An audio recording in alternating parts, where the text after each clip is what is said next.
அரசியல் ஆரம்பிக்கலாமா? இது வெறும் அரசியலுக்காக பதிவு செய்யக்கூடிய பதிவல்ல.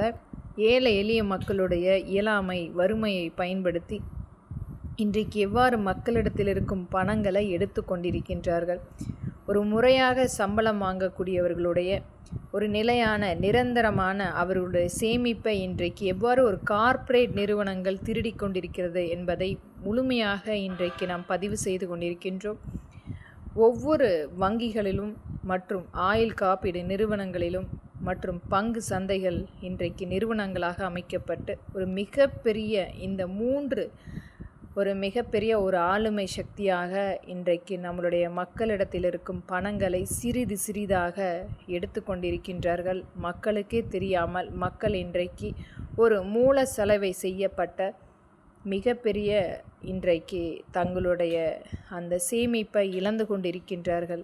இன்றைக்கு ஒவ்வொரு வங்கியிலுமே இதற்குரிய ஒரு பிரத்யேக அமைப்பு, தனிப்பட்ட ஒரு பிரிவு இருக்கின்றது. மக்களுடைய வங்கியில் இருக்கக்கூடிய அந்த சேமிப்பை பார்த்து முறையாக இதற்குரிய மூல செலவையும் செய்து இவர்களுடைய பணத்தை பங்கு சந்தைகளில் முதலீடு செய்வதற்கும் மற்றும் ஆயுள் காப்பீடு நிறுவனங்களிலிருந்து பங்கு சந்தைகளுக்கு கொண்டு போகக்கூடிய எண்ணற்ற இன்றைக்கு பாலிசிகளாக மக்களிடத்தில் அதற்குரிய பிரத்யேக ஆலோசனை மீண்டும் மீண்டும் வழங்கப்பட்டு இன்றைக்கு அந்த கொண்டு போகக்கூடிய முறையான அந்த முதலீடு எங்கே சென்று கொண்டிருக்கின்றது என்பது இன்று வரை அதற்குரிய எந்த ஒரு தணிக்கையும் இல்லாமல் மக்களை ஒரு ஏமாற்றக்கூடிய ஒரு மிகப்பெரிய ஒரு ஆளுமை சக்தி, நமக்கு கண்ணுக்கு தெரியாத ஒரு ஆளுமை சக்தியாக இன்றைக்கு இந்திய மக்களுடைய பணங்களை யாரோ ஒரு தனிநபர் ஆதிக்கம் எடுத்து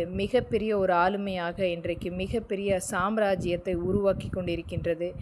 ஏதாவது முறையான இதற்குரிய தணிக்கை இருக்கின்றதா என்றால் கண்டிப்பாக இதற்குரிய தணிக்கை இதுவரை செயல்பாட்டில் வரப்படவில்லை.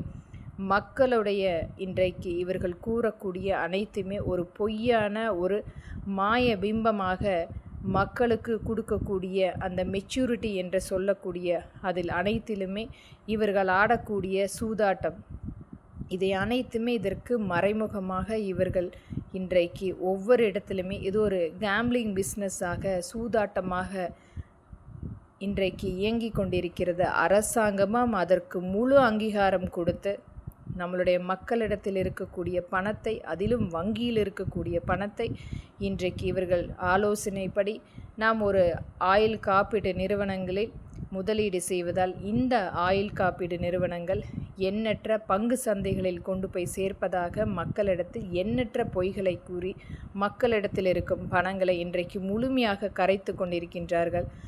ஆனால் அந்த பங்கு சந்தைகள் எங்கெங்கே இருக்கின்றன, எதில் அவர்கள் கொண்டு போகிறார்கள் என்ற எந்த ஒரு முறையான நேர்மையான எந்த ஒரு பதிவும் இல்லாமல் இன்றைக்கு மிகப்பெரிய ஒரு ஊழல், மக்களிடத்தில் இருக்கும் பணத்தை கொள்ளையடித்து கொண்டிருக்கின்றார்கள். இதற்கு அனைத்துமே ஐநா சபை முறையான ஒரு தணிக்கை ஏற்படுத்தப்பட்டு நம்மளுடைய ரிசர்வ் பேங்க் மற்றும் அதனுடைய கிளைகள் மற்றும் இந்த IRDA மற்றும் இந்த ஆம்ஃபி, சிபி போன்ற அனைத்தையுமே முறையாக ஒரு தணிக்கை ஏற்படுத்தப்பட வேண்டும். இங்கு அனைத்துமே மிகப்பெரிய ஒரு பகல் கொள்ளையாக இன்றைக்கு நடந்து கொண்டிருக்கின்றது. எண்ணற்ற கட்டணங்கள் மட்டுமே இன்றைக்கு வசூலித்து கொண்டிருக்கின்றார்கள்.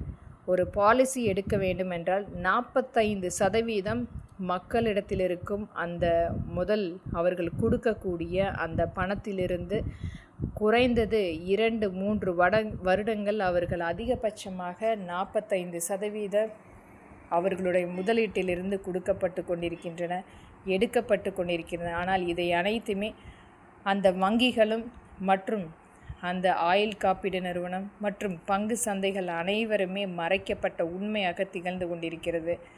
இது மிகப்பெரிய ஒரு கொள்ளையாக இருந்தாலும் அரசாங்கம் இதை முழுமையாக ஆதரித்து இதற்குரிய மிகப்பெரிய ஒரு கிளைகள் இன்றைக்கு இயங்கிக் கொண்டிருக்கின்றது. இதற்குரிய ஒரு ஆலோசனை ஐநா சபையின் மூலம் முறையாக இதற்குரிய தணிக்கை ஏற்படுத்தப்பட வேண்டும்.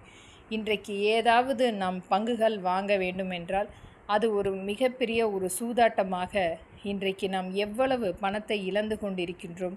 இன்றைக்கு எண்ணற்ற மக்களை ஏமாற்றுவதற்குரிய ஏகப்பட்ட ஏஜென்ட்டுகளாக இன்றைக்கு